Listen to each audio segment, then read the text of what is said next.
Appeal ఇచ్చేటువంటి అధికారం లేదు. నెక్స్ట్ 5 PM లోపు కంప్లీట్ అవ్వాలి.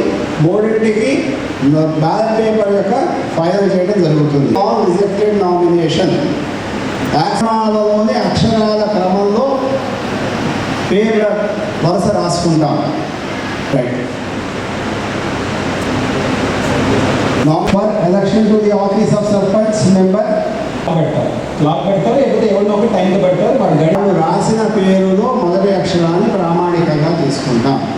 ఒకవేళ nomination papers maybe delivered by candidate or second third days receiving of nominations, fourth day nominations, accepted nominations మీద appeals on day 5, day 6 చేస్తాం. So అది ఆ రోజు నుంచే మన నామినేషన్ నెక్స్ట్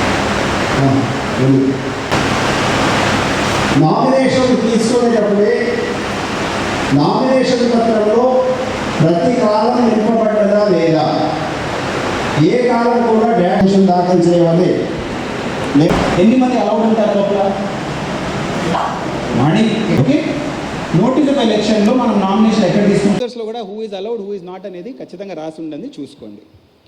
ఇప్పుడు నామినేషన్ మీకు రోజు వచ్చి ఇస్తున్నారు. 3 రోజుల నామినేషన్ మీరు స్వీకరిస్తున్నారు. రోజు మీకు వచ్చిన నామినేషన్లో ఒక ఫార్మ్ ఉంటుంది. అది ఆ రోజు స్టేజ్ 1 వాళ్ళు ఖచ్చితంగా పబ్లిష్ చేస్తూ పంపిస్తూ ఉండాలి. ఇక్కడ మీకు ముఖ్యమైన గమనిక, పూర్తి ఎలక్షన్ ప్రాసెస్లో చాలా వరకు మీకు చాలా ఫార్ములు ఉంటాయండి పంపించేవి. షీట్స్ ఉంటాయి, ఇన్ఫర్మేషన్ ఉంటుంది, ఫార్ములు ఉంటాయి. టైంకి వెళ్ళాలండి. ప్రతి మీ హ్యాండ్బుక్లో వెనకాల రాస్తుంది ఎటువంటి ఫార్ములు ఉన్నాయి, ఎవరు పంపించాలి, ఏ రోజుకు పంపించాలి. ఒక list of forms to be sent అనేది మీరు ప్రిపేర్ చేసి పెట్టుకోండి. డిపిఓ గారు మీరు కూడా ప్రిపేర్ చేసి ఇవ్వండి. First day to last day until certification of candidate and sending to SEC మన ఎలక్షన్ ఎక్స్పెన్సెస్ అన్ని బుకింగ్ అయ్యే వరకు డే 1 నామినేషన్ నాడు ఏ ఫార్మ్ వెళ్ళాలి, డే 2 ఏ ఫార్మ్ వెళ్ళాలి, డే 3 ఏ ఫార్మ్ వెళ్ళాలి, ఏ టైం వరకు వెళ్ళాలి, ఎవరు పంపించాలి, ఎవరు త్రూ పంపించాలి. ఇది ఇప్పుడే ఒక ప్రిపేర్ చేసి అందరికీ చెక్ లిస్ట్ లాగా ఇచ్చేయండి. మీ చెక్ లిస్ట్ పైన మీరు పేరు రాసుకొని ఫస్ట్ నుంచి లాస్ట్లో ఈ ఫార్మ్ వెళ్ళింది టిక్ కొడతారు, ఈ ఫార్మ్ వెళ్ళింది టిక్ కొడతారు, కొట్టుకుంటూ పోండి. సరేనా? Don't stress about which form is to be sent at what time to whom. Okay, సులభంగా పెట్టుకోండి, టిక్ చేసుకుంటూ పోండి, చాలా సజావుగా మీకు అయిపోతుంది. ఓకే.